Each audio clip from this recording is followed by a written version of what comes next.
Hi, everyone. Thank you so much for coming. We thought we'd start out by, I thought I'd start out by asking Urmila to read a little bit from the stories, The Life of Violet. So you can hear a little bit of these stories that Woolf wrote in 1907 and that almost no one in the world has ever read. So this is very exciting. Okay. Thank you so much for being here. I'm going to read two brief passages, both from the first story, which is called Friendship's Gallery. And this is from very early in the story. Miss Violet Dickinson grew to be as tall as the tallest hollyhock in the garden before she was 8. But after all, our concern is with her spiritual progress. True, her size alarmed her family. Her position in the ballroom, they thought, might be seriously prejudiced. And before she drove to her first dance in the Bath Corn Exchange, she had to submit to a solemn exhortation from her aunt, who was also her godmother. "Mary Dickinson," began the aunt, using, as aunts do, the least palatable expression, "remember that you are neither beautiful nor wealthy, nor, for anything I can see, in any way attractive. God in his infinite goodness has caused you to grow at least 6 inches higher than you should grow. And if you are not to be a maypole of derision, you must see to it that you shine forth as a beacon of godliness." The Dickinsons, we must add, are a Quaker family, related to William Penn, for they were transported to America in the 18th century for stealing silver spoons. "Love, charity, humility, Mary, are virtues above rubies, and if you possess these, you may make a good match and be a happy woman. Now, my dear, here is my little gift to you." And she whipped a box from her underskirt. "And when you wear it, think of it and think of me." Then she hung a heavy golden cross, in truth the bars were hollow, round her niece's neck, kissed her on the forehead, and wished her a happy evening. Mary, or Violet, was by this time weeping solemn tears like those that a dog might shed who has been beaten and does not question the justice of the whip. But the carriage was waiting and the ball was beginning, and Violet must go if she went in the spirit of a martyr to the stake. Now, it is recorded that her first partner was a clergyman, and her second was a squire, and her third was a peer. We shall move in good company, I promise you. And the peer it was who said, "May I ask, Violet, why you come to your first dance in a cross?" "Because I am so ugly, John, and I must be a beacon of godliness if I am not a maypole of derision, and virtue is far above rubies." The tail end of one eye did certainly droop over the last syllable of rubies, but that was no reason why a Christian nobleman should begin to laugh, continue to laugh, and end by laughing with such vigor that Violet lifted up her voice and laughed too. And the result was that the cross was hauled down, the peer said it, its value fixed, its weight judged, its purity gauged, and it was agreed that few ornaments are really more amusing than crosses, especially when they have been given you by maiden aunts and worn at your first ball. So that's the first excerpt I'm going to read. And this is the second, also from the first story. When you are writing the life of a woman, you should surely begin with her first season and leave such details as birth, parentage, education, and the first 17 years of her life to be taken for granted. For it is the merit of the first season that, like some curiously furled flower, it folds many events and qualities and experiences into one mature blossom. Clearly, no one could have a season who had not been born and who had not spent 17 years in practicing for it. But as these acquirements are completely exhibited in the ballroom, it is mere waste of time to say how she came by them or in what proportions they are mixed. But then, this biography is no novel, but a sober chronicle, and if life will begin 17 years before it is needed, it is our task to say so valiantly and make the best of it. Violet's first season has, no doubt, some less picturesque name in the catalogue of the century. It was the year when trade was worse or better than it has ever been, when there was a blight among the mayfly, when sashes were worn, and Mr. Gladstone's ministry came in or went out or stayed where it was. But for us and for her, and for many now beginning to grizzle on the top, it was Violet's first season. Who is that very tall young woman with the pleasant in this narrative? For many are yet alive in high places and so on. I must beg my reader to believe that a blank means rather more than a full name, for it is capable of feeling if you guess it aright. Her ladyship waved her fan as an elephant its trunk, and indeed her position in a drawing room was so gigantic that she was allowed the liberties that monkeys, sheep, and asses grant to the king of beasts. That? Oh, Miss Violet Dickinson. Dickinson with a Y? No? Well, there have been Dickinsons with an I. Yes, present her. And so, Miss Dickinson, you have an eye, went on the august lady. 2 eyes, I think, ma'am, said Violet, fixing them both on the lady's face. Such was the comicality and at the same time the wistfulness of their expression that her ladyship's sense of humor was tickled, and she was grateful to anyone who made her laugh. I like sneezing and I like laughing, she used to say, but it must be natural. I like you, Miss What's-Your-Name, she said. Dickinson, ma'am, and a very good name too, said Violet. And may I tuck in your ladyship's chemise? 1 pin will do it, I have one myself, thank ye. Am I straight behind? Asked Lady Blank in some agitation. Most annoying, you know, one can't trust one's maid. Now, who does your hair? A little creature I picked up off the streets, gave her a bath. It's astonishing what the water was like afterwards, and converted her. We go to church hand in hand, and she tells me I shall be damned, but she prays for me. Miss Dickinson, pronounced the great lady as she rose, you must dine with me tomorrow. Very sorry, but I can't, said Violet. Then Tuesday, Wednesday, to meet the Prime Minister? I think I could come Thursday, if that suits. Thank ye.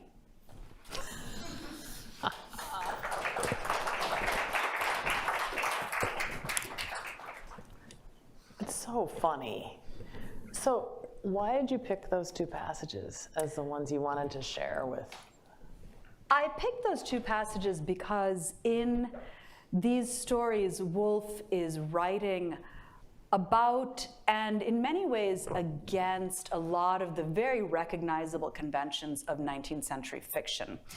And we've got a girl who is born, and on the first page, her proportions are so shocking that when the doctor asks the nurse to bring a weighing scale, the nurse says, I think it's the foot rule you want, doctor, because she's so long. And what happens to a girl like that? Because the real life Violet Dickinson was 6 feet 2 inches tall. She was Virginia Woolf's friend. She was born in 1865. And to be 6 feet 2 inches tall in Victorian England, born to a wealthy family, right, yeah, as a 20-year-old, right? That's really quite difficult. So if you're a wealthy woman who is, as her aunt tells her, in no way attractive, by conventional measure, what are all the life paths that are closed off to you? And so those 2 passages illustrate some very conventionally desirable paths: going to the first ball, having jewelry, meeting a desirable, wealthy young man, being presented to a well-positioned lady during your first season, and then saying, no, I don't really want to meet the Prime Minister. I'm not going to come Tuesday or Wednesday. I'll come Thursday. Right. Because Violet doesn't really want to do anything to fit into those lives. That's great. That's great. How did you find these stories? Completely by accident. I was looking for something that Violet Dickinson had written as I was conducting research for an edition I'm producing of Woolf's autobiography, A Sketch of the Past. And Virginia Woolf had written a letter to her friend Violet Dickinson, and she said, do you have the memoir of the Stephen family that you wrote a long time ago? And that's Virginia's birth family, her parents and her siblings. And so I was working at the University of Sussex, which has an enormous collection of Woolf's papers, and I asked the archivists, do you have this memoir of the Stephen family? And they said, no, we don't have it, but you might want to check with Longleat House in Wiltshire, which is where a lot of Violet Dickinson's papers are. So I said, okay. So I wrote to Longleat and I said, do you have Violet Dickinson's memoir of the Stephen family? And the archivist wrote back and she said, yes, we have that, and we assume you're also interested in seeing Friendship's Gallery by Virginia Woolf. Oh. And I said, no, because Friendship's Gallery is at the New York Public Library, and I've studied it, and so you must have a copy of that. And she said, no, this is an original document. We've never heard of the New York Public Library's item, and this is called Friendship's Gallery, and it's got Virginia Woolf's handwriting on it. And I thought, okay, maybe I've made a mistake, and maybe the item in the New York Public Library is the copy. And the story about that trio of short stories that Virginia Woolf wrote in 1907 when she was 25 years old was that she typed it in violet ink as a very charming gesture to her friend Violet. But then I thought, and there might be people old enough to understand this, I thought maybe it was a mimeograph. Right, because we have a piece of carbon paper off and it was purple. And it was purple. So I thought maybe that was actually a copy. So I reached out to the curator of the Berg collection of Virginia Woolf papers, which is the largest collection of Woolf papers in the world. And I said, is this copy, or is this item that you have, Friendships Gallery, is that a copy? Because Longleat House is telling me that they have something called Friendships Gallery. And the Berg collection said, no, we have an original. It's original, it's typed, it's got her handwriting on it. And then Longleat said, well, ours is original and it's typed and it's got her handwriting on it. So neither library had heard of the other library's item. And I thought, Woolf's papers are so well known, and you know this, everybody knows every item in every Woolf catalog. So then I checked with archivists at the British Library, at King's College, Cambridge, at Smith College, at the Harry Ransom Center in Austin, anyone, anywhere who had held, I checked with the Virginia Woolf estate, and nobody had heard of Longleat's item. Now, due to the vicissitudes and vagaries of international copyright law and estate policy and various things that I'm not going to get into, and the pandemic, 4 years passed between the time I learned of the existence of this mysterious typescript and the day when I was actually able to see it. And I finally went to Longleat in 2022. Okay. And the archivist, Emma Challoner, handed me this box, and I opened it, and I saw that it was actually a revised, finished, polished version of the 3 stories that are held in draft form in the New York Public Library. See, that's what's really important about this discovery, right? Because we knew these stories existed. Yes. They're not in the collected shorter fiction, right? They've never been collected and published. So they were in a 1979 journal article. Right. So you could get and that's a transcription of the New York Public Library version? It's a transcription of the draft. It's a very rough, very difficult to read transcription because those stories are in draft form. And they're so minor that they've never been included in any subsequent printing of Woolf's stories. And if anyone knows anything about Virginia Woolf's books, you know that every publisher wants to publish editions of Woolf books. There are 8 different versions of To the Lighthouse and 10 different versions of Mrs. Dalloway. So what does it mean to you that she got it professionally typed? So something that we had always thought was a kind of throwaway early effort is something that it turns out she took very seriously at a time in her life that we don't associate with the writing of literature. Woolf at this point is reviewing, she's writing essays, she's writing criticism. So 1907. 1907, she's 25. She's 25. Sorry. She's moved. We've known each other a long time. Yeah, sorry. She's moved out of her house in South Kensington. She's living in Bloomsbury with her brother, Adrian, and she is not yet sure that she's going to be a writer of literature. So she's making money by writing, but she's writing for newspapers and for journals and for magazines, and she's writing reviews of books, and she's writing essays and criticism.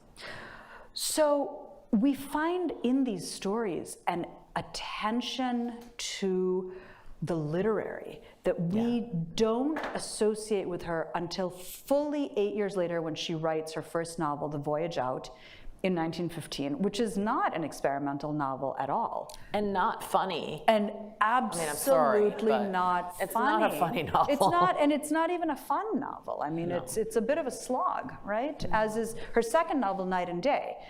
It's not until she writes her short stories in 1917, which is a decade later, when she starts the Hogarth Press with her husband Leonard Woolf, and she publishes Kew Gardens and The Mark on the Wall, that we have thought that she began to do experimental short fiction. But in fact, The Life of Violet shows us full decade earlier. Full decade earlier. It's the longest work of fiction she's written at that time. And it reflects her interest in remaking the architecture of fiction. That's why I think this is such a major discovery, because I think you could say, right, and I know skeptics and snarks have, right? We knew these stories existed. They were published in 1979 in an academic journal. But the fact that it's professionally typed, I mean, I don't think we can emphasize that enough, right? Because it's about her taking herself seriously as an artist, and that's a really big step in any artist's career. Yeah.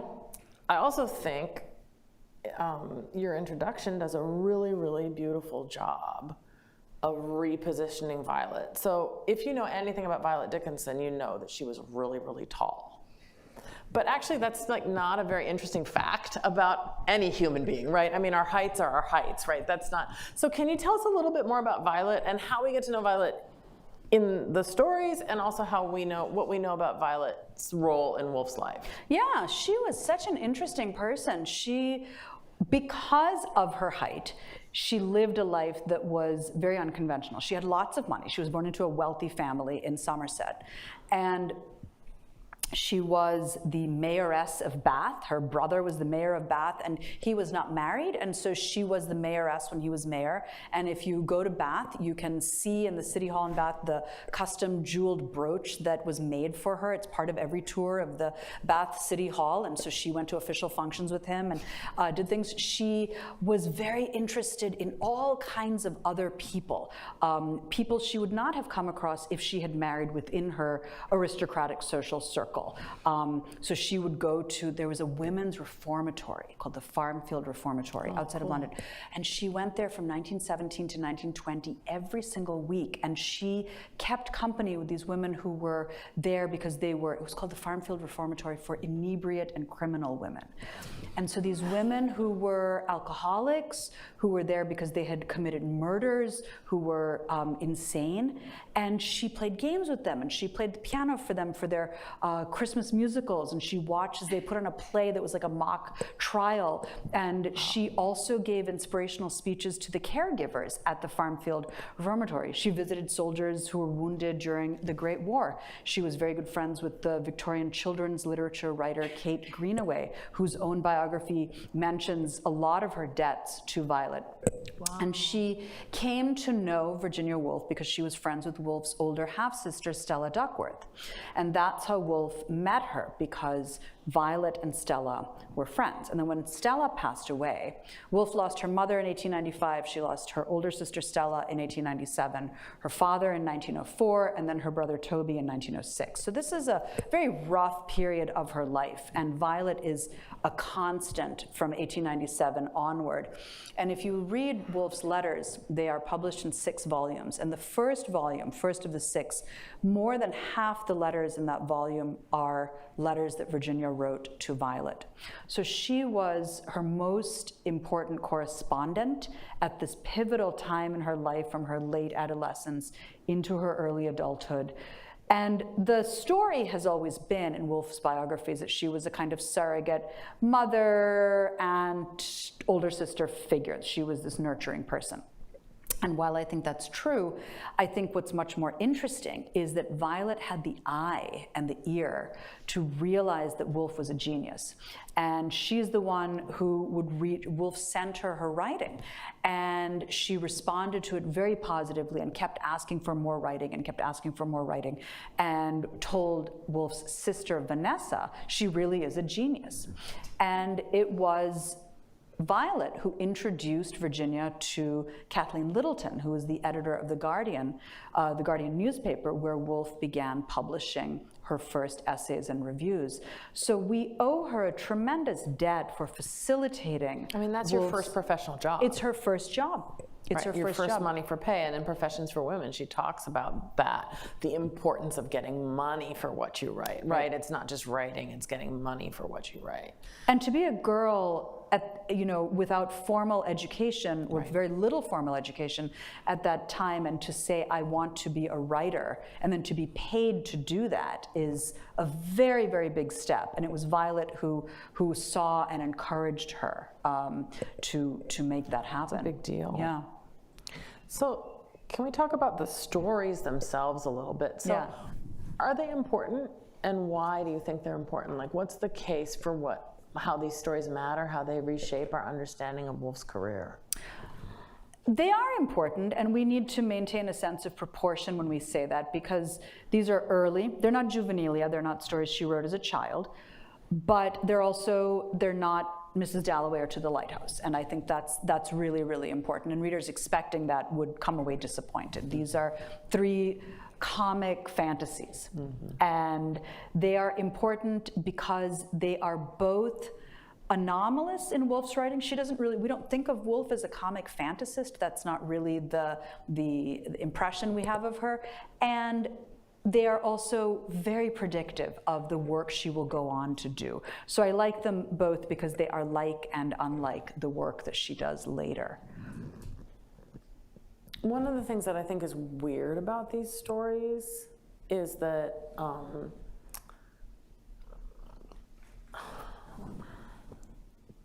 trying to think how to say this, that I want to ask that question a different way. One of the things that let me pivot, because I want to go in a different direction. So one of the things that I loved is a moment in the story where, in the first story I think it is, where someone says, do you know, it seems to me, well, don't you think, Violet, it would be very nice to have a cottage of one's own? Yes, my good woman, cried Violet. And then the narrator says, I mean, you can't not hear that phrase, a cottage of one's own. Yeah. And then the narrator says, in case you missed it, right? Such was the beginning of the Great Revolution, which is making England a very different place from what it was. So we were talking before this about all the traces, right? I mean, that's a room of one's own in miniature. And it's absolutely a room of one's own in miniature, because it's not just the phrase, a cottage of one's own, but it's then going on to say, Violet having her own room really, really matters. It really matters for a woman to be able to live alone. That enables her to have the life she wants, right? Yes. And to do the things that enable her to live the life she wants. Yes. And to have that tied to revolution, that the narrator says that was the beginning of revolution. And and that's actually from the second story, and it's the character is Lady Robert Cecil, and she answers her, so she asks Violet, well, don't you think, Violet, it would be very nice to have a cottage of one's own? Yes, my good woman, cried Violet, with real drains and real roses and a place to sit out in and one's own china and no ancestors. Continued Lady Robert, such was the beginning of the Great Revolution, which is making England a very different place than it once was. That's very Marianne Moore. Drains and roses, right? It's like an imaginary garden with real toads, right? We're going to have drains and roses. Exactly, drains and roses, but one's own china and no ancestors. So the fantasy is not one of inheritance. It is one of hitting reset and of ownership, to say, I'm not just going to take my place in this lineage, I'm going to start a whole new thing. So these stories are anomalous, but they're also continuous. Yeah. Have you found, A Room of One's Own trace, I'm so into it. Have you found other traces that you're like, oh, that's a little hint of Mrs. Dalloway? Oh, I hear To the Lighthouse percolating. Yeah, there are, the first line of her novel, The Waves, the sun had not yet risen, just shows up in the third story.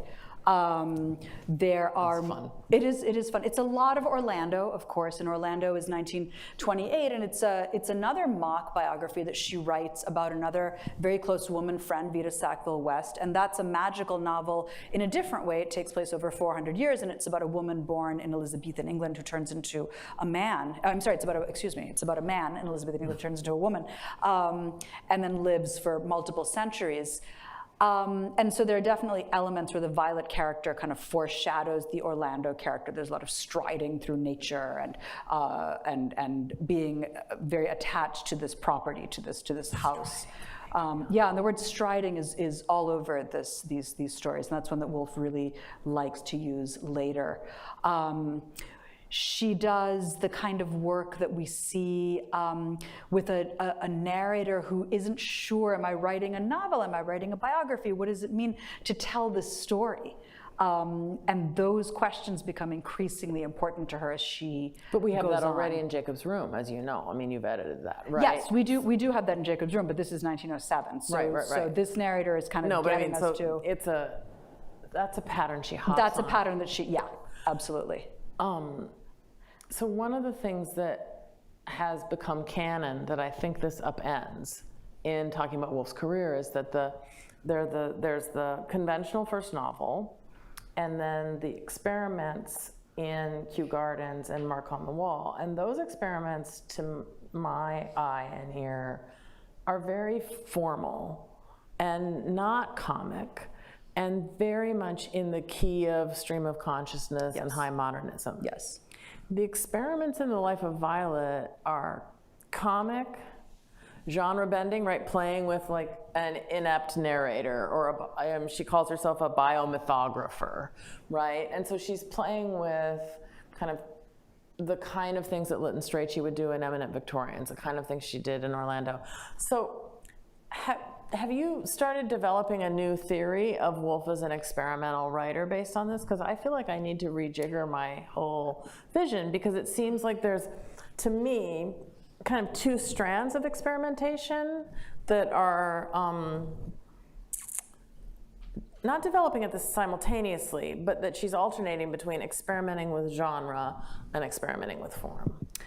Yes, and I think the way I've understood that for myself is that she is not yet working with interiority and the transcription of consciousness. And that's something that crosses both genre and form. These three stories, and you know, pretty much everything she does in her first two novels is very external, and that line between the exterior and the interior is one that you can identify very clearly.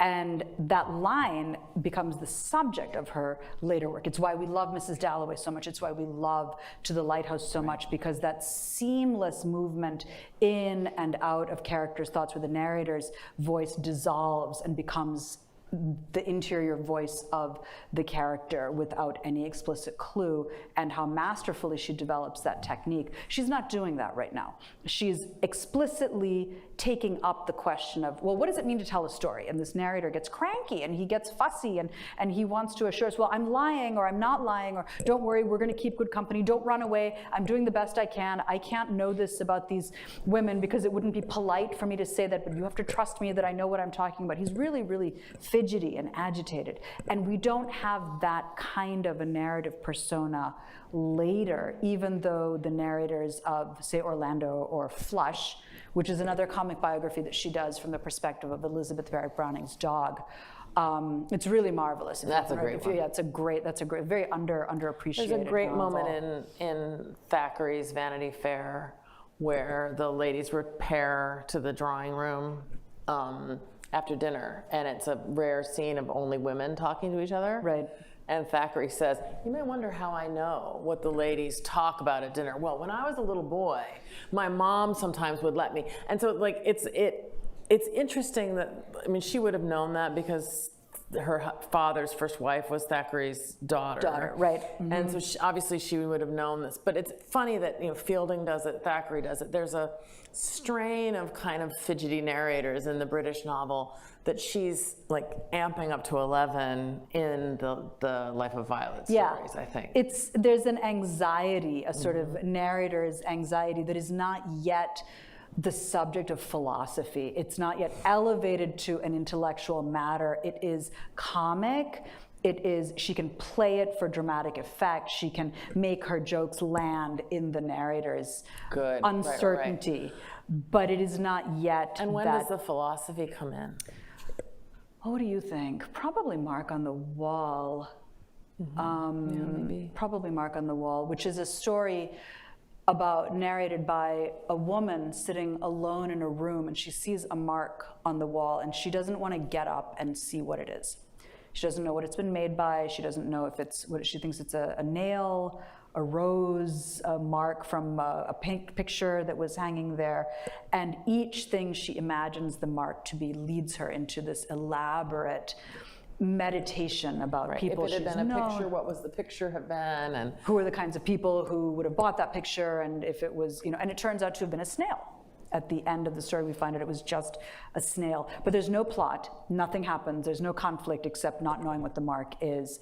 So that is, I think, where she begins to work in that idiom of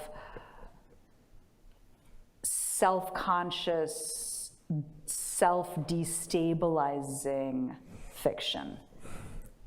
And this is more sturdy. It's more, nice. right, Okay. it's more. How did Violet feel about Woolf's development as an artist, and what was their relationship as they grew older? So Violet was 17 years older than Woolf, and she kept all the letters that Woolf wrote to her, all of them. And so in the published letters of Virginia Woolf, we have all these letters to Violet. Woolf didn't keep a single letter that Violet wrote to her. So we don't have a parallel record of how Violet was responding to Woolf's artistry over the years. We have hints and dribs and drabs here and there. We do know that they seem to have dropped out of touch in the 20s. And then in the late 30s, they got back in touch as mutual members of their circle passed away. Violet broke her leg. They wrote letters at that time. Violet was she published, Violet edited and published a volume of her aunt's letters with the Hogarth Press. I'm sorry, it wasn't with the Hogarth Press, but it was a volume that Woolf reviewed. Excuse me, it wasn't with the Hogarth Press. And her aunt was Miss Emily Eden, who was a travel writer and a painter. And Lytton Strachey reviewed it, and Woolf reviewed it. So Woolf made sure that it got a little. Yeah. So there was Zhuzhed it up a little bit. there was some exchange of ideas later on, but they were not ever as intimate later in life as they had been before Woolf's marriage to Leonard Woolf and the founding of the Hogarth Press. Right. Yeah.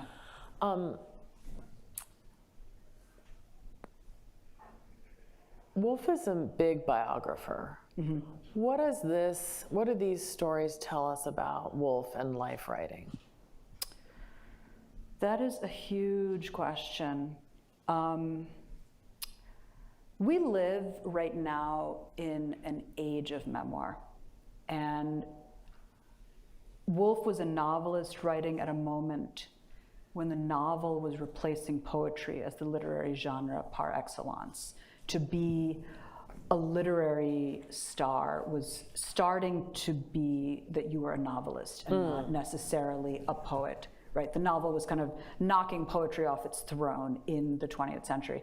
And then at the end of the 20th century and the beginning of the 21st century, it's really memoir and autobiography that are now occupying a kind of literary center.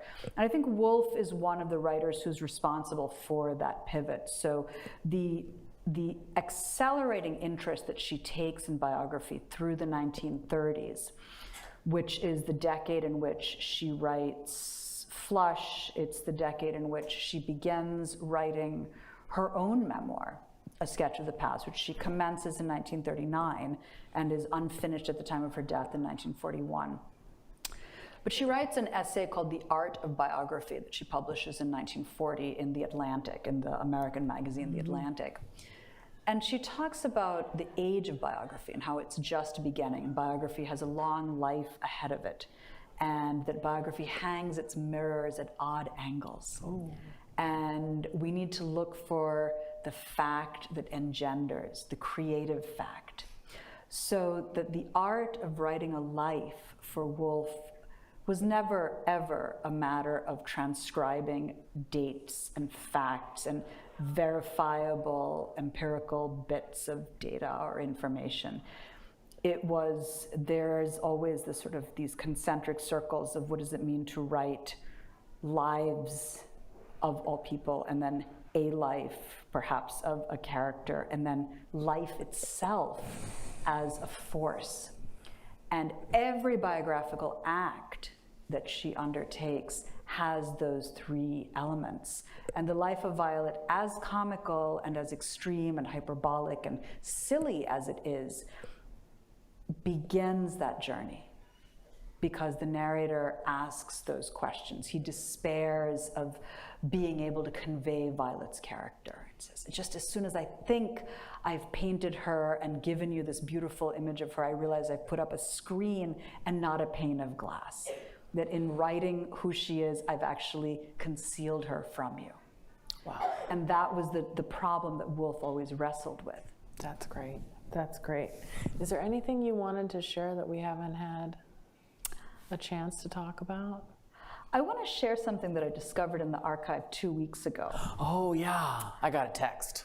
We're on I speed dial. sent Anne a text. I said, you're the only human who is gonna appreciate this nerding out that I'm doing. Yeah, but you'll appreciate it. But too, you are because now it's going really to be cool. subjected to this.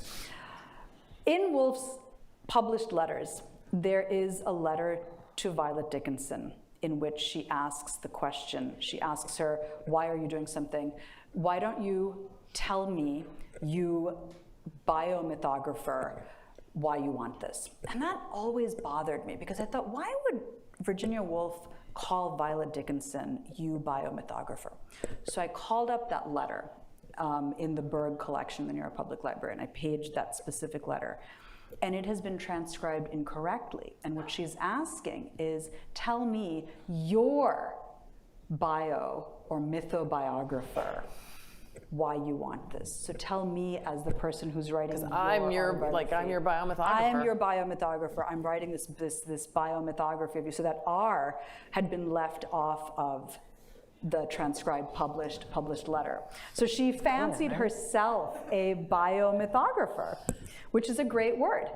It's a great word, and yeah, it's beautiful. And I wonder what Leslie Stephen would have thought as the first editor of the Dictionary of National Biography, right? Who's gathering facts and putting them in order. Yes. And I mean, one of the things that's so reliable and staunch about the Dictionary of National Biography, and I tried to be reliable and staunch when I was writing footnotes, right, is that there's an order in which you put the facts, right? And the Woolf is really enjoying knowing the form and breaking it. That's right. So that's really great. That's right. We have time for some questions from you. I think there's a microphone somewhere. Yes, we've got interns here with a mic. So yeah, there's a question right there. Hi, thank you so much. This was such an amazing conversation. I really appreciate it. I have a kind of nerdy question. So when I was in college, I first encountered Virginia Woolf in Between the Acts, and it was in an English modern literature class.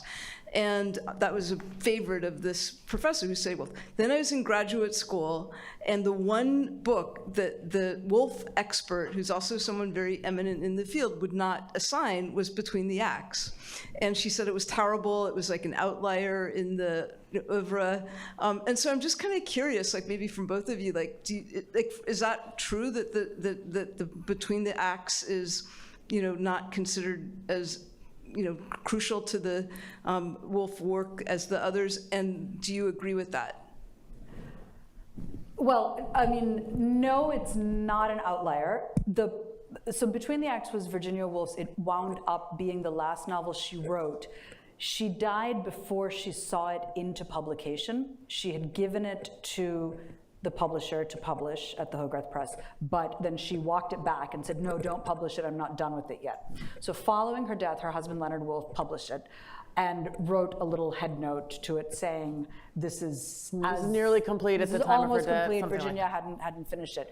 So it fell a little bit by the wayside in relation to Mrs. Dalloway and To the Lighthouse and The Waves. It did not get accorded for a long time in the criticism that stature. But I think in the last 30 years, it has really, really come into its own. It's a magnificent novel. It's a fantastic novel. Yeah. And when Mark Hussey did the textual edition of it for Cambridge University, one of the things that he discovered is, if you read it, it's a single-day novel, more or less, and it's a village pageant. And so the Between the Acts has many, many meanings. So it's the acts of within a marriage, right? So there's a marital fight, and there's a kind of sense that the couple has been together before the novel starts, and then there's quite a bit of mess in the middle, and the wife is flirting with someone, and the husband goes off to the greenhouse and has a little thing with someone else, so they're not having a great time. And there's a sense that they may be able to come back together. So it's between the acts of a marriage. It's between the acts of the pageant itself, right? We have a pageant embedded in it, and there's an intermission in the middle of the novel. And then it's between the acts because it's an interwar novel, right? So it's very deliberately, written in 1940, but set in the summer of 1939, right on the eve of the beginning of the Second World War. And so There's interpolated into the novel is the village pageant, which was a common form in the late 30s, a real revival of a medieval tradition. And Woolf tells the history of England through not battles, but literary periods. And it's literary periods that take place during the reign of each queen. So she makes like a complete womanist literary history of England. And she put all the pageant parts in italics.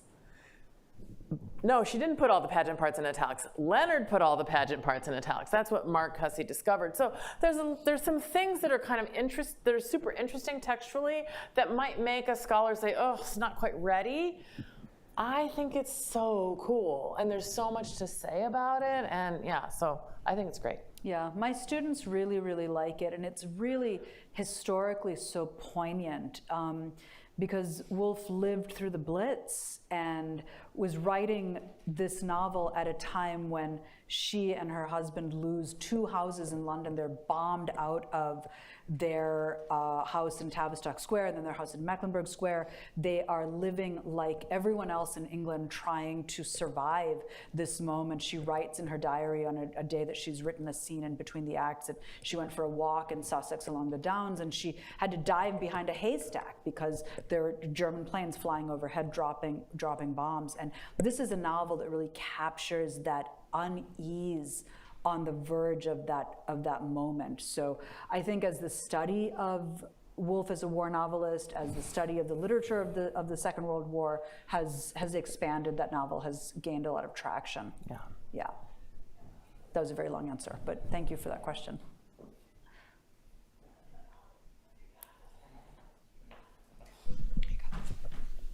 Hello, thank you. Nice to see you and hear you talk about this. Can I ask 2 questions? One is, isn't Audre Lorde Sammy called a biomythography? She calls it that. So I'm kind of wild to think of that long 20th century arc. But also, do you think Violet commissioned her to do it? When you found that kind of glitch in the archive in the letter, that Violet asked her to write this?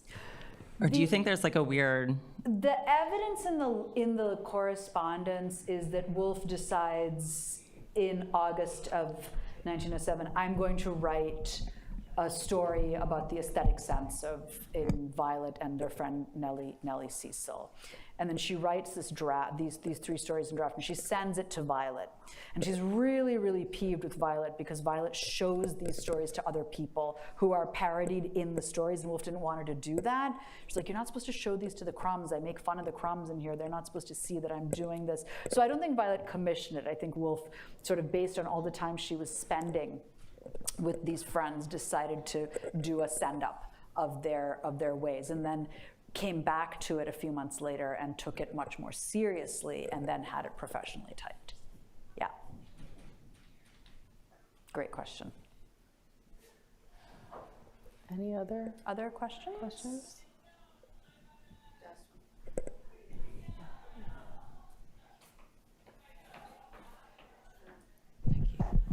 Yes, thanks so much for the talk. So I'm thinking about the recontextualization, or just the foreshadowing you were talking about the declaration of the room of one's own or the cottage, and thinking about unconventional appearance as being another freedom, another social kind of get out of jail kind of free card in Woolf's fiction. I wondered if it the timing or the characterization or the presentation of women's, bodies and appearance was, if it put a different timeline for you in thinking about, well, what does how does this work? Actually, Violet, being very tall, isn't going to conform, right? And therefore, and I know that's come up, it's all over the place, and, not being handsome but having a perfect arm, or, that kind of thing, which is so fun and brilliant. But I just wondered whether you wanted to say anything about that. Yes, that's a great question. And one of the most interesting aspects of these 3 stories is that in the 3rd story, the Violet character and the Nellie character go to Japan, and they appear in the form of giantess, goddess, princesses. And they are very, it's fantastic, and it's very surreal. And the extreme height of Violet is something that Woolf makes over, sort of transforms, and endows her with these properties of being able to, make children appear out of bags, and her clothes grow with her, so it doesn't matter that she doesn't stop growing, and she has tablets dinted with magic verses on them, and you have to learn how to read them properly if you're going to talk to her, and she does, she makes things bloom and grow, and so she takes this, and what is her laughter sounds like a possum with an ivory tail coming down the stairs. I mean, just some completely bonkers metaphor. And this is before surrealism. This is 1907. This is well before surrealism, but it has that sound of something that you'll hear in, later in Leonora Carrington or even in Edward Gorey, or maybe Angela Carter. But Violet didn't like the experimental writing, right? I mean, isn't something in the second story about, Violet demands propriety?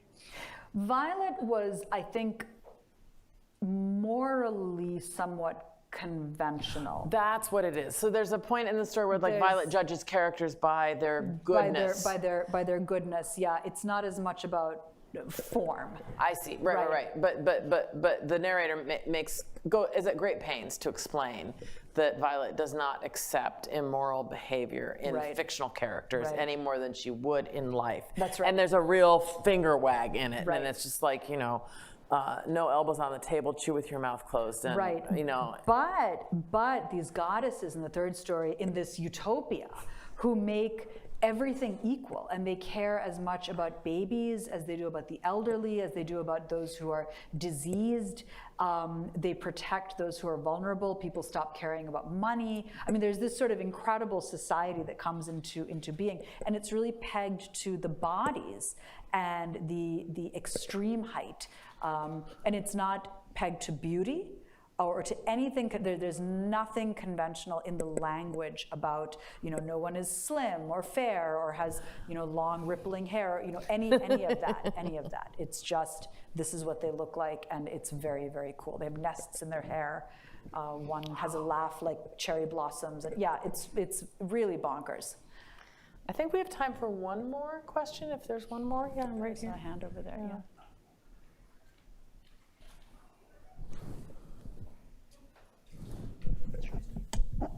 Hi, it's so nice to meet you both, and it's great to have this conversation. I love Virginia Woolf. I love a lot of her work. I think it's absolutely beautiful. I'm a writing student, so this is like a very fun experience for me. My question is, I guess it's two questions. How would you describe Virginia Woolf's prose and the way this is so different from the things she usually writes, like The Waves and A Room of One's Own? And what was it like, doing all of this research and editing it versus what it might be like to do a book and editing with with an author that is still alive? How would you describe Woolf's prose? It's Woolfian. Yeah. Yes, thank you, Rowena. I think Rowena's got Rowena's got it. It's Woolfian. I don't know. I think the sheer genius of what comes in the mature language, the poetry. Woolf was very restless about characterizing her novels as novels. She was always looking for words to replace novel, and she called her book The Waves an eyeless mystical play poem, right? And she wanted to call to the lighthouse an elegy. And the language that she uses in her books reflects that kind of generic fluidity. And the word fluid, the word liquid, the word elegant, I'm kind of struggling to come up with precise. I have none. I'm not helping at all. Precise adjectives for Woolf. But these stories are different. They're punchy. They're a little sharper.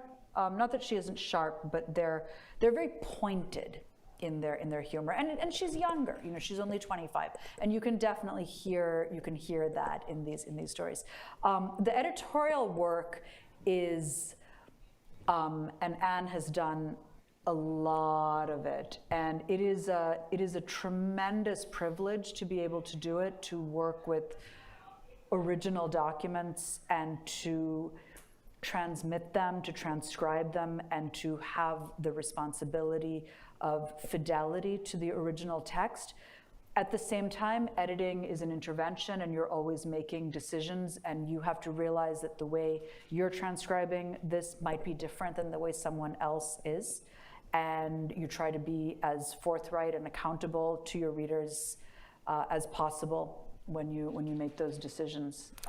It's a very strange process because everything Urmila said is right, and you're paying a kind of attention that I don't pay any other time. I was lucky enough to hear the conversation between Jhumpa Lahiri and Katie Kitamura here a couple weeks ago, and they were talking about translation, and Jhumpa Lahiri was talking about how translation is the most intimate you can get with a text, right? And I was sitting in the back going, editing too, like it's almost as close, you know? And I really feel that, like when I was editing Mrs. Dalloway, I read the novel word by word by word by word, and it's a very weird kind of reading. It's really, really interesting, and you can get so close that you can't see it anymore because you're working so microscopically. And then you have to loop back. And then at the same time, you're doing a different kind of reading, which I think of in my head as listening, where you're listening through the text for some phrases like a cottage of one's own, right? Because you need to be able to mark that for your readers and say, this anticipates something really important. So you're listening for phrases that allude to Shakespeare, recall something in the Bible, are connected to something that she wrote in her memoir. You know, it sounds like it's about her sister, but really this is a phrase she applied to her mother in a letter before. So there's a kind of listening that you're also doing. So it's a very intense and intimate kind of literary work. I love it. It's really, really fun. But it's also incredibly tedious, right? I mean, there are days when I'm doing it when I'm like, how on earth have I chosen this as my life? Yeah, when you're in an archive and you see an R that didn't get published in a letter and you feel that, oh, it's not you. I've made a major discovery. Your life has maybe something has happened. But I think that I love what Anne said. That's a great note to end on. And I'll just take 30 seconds and tell one. You can have 45. I can have 45. Thank you. I'll tell one story about editing the life of Violet. And I was actually going to bring up Jhumpa Lahiri because translation. Editing is so much like translation, that transcribing, it's like a refinishing a painting, like there's no restoring a painting. There's no fixed stopping point, right? That it's never one thing. And when I was transcribing and annotating these stories, right, writing footnotes is always a decision. Does your reader need to know that? Does your reader not need to know that? And there's a line very early it's on the first page of the first story when Violet is born, and then they have to decide what to name her. And the narrator says, and if it hurts you to think that Lycidas was once a matter of conjecture. And okay, so Lycidas is Milton's tragic poem about a young man who dies, who drowns. But something about that bothered me because I thought, well, did Milton struggle to come up with Lycidas as the name for his character?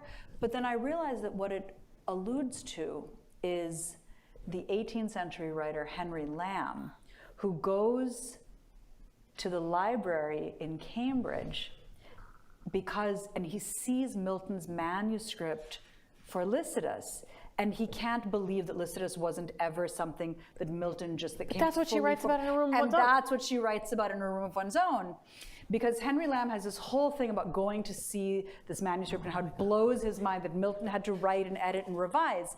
In A Room of One's Own in 1929, the narrator character writes about how she remembers that Milton's manuscript for Lycidas is sitting in this library, and she's going to go into the library. And as soon as she goes up to the library, the door shuts in her face, and she can't go in because she doesn't have a male escort with her. And that little phrase, if it hurts you to think that Lycidas was once a matter of conjecture, is Woolf at 25, knowing the story of Henry Lamb and his essay about Milton and Milton's writing, and making an allusion to it that isn't really important in the literary history right now, but it matters tremendously to reading Woolf later. So that Because you know she's saving that little tidbit, like that bugged her. that something about that, and not being able to access that manuscript, and that becomes this, and that's such an important scene in Her Reborn Son, where she can't get into the library to see this canonical literary work. So when you're editing, you have to. It's not just a matter of am I getting the punctuation right. It's how can I make this visible to my reader. So yeah, it's great. It's not tedious at all. You see why she's on speed dial. It's not tedious at all. I think that's it. I think that's it. Yeah. So Thank you all thank so you much. so much. Thank you for coming. You can get your copy of the book in the bookstore. We'll be selling drinks in the cafe, and we'll be doing a signing line just outside these doors, so stick around.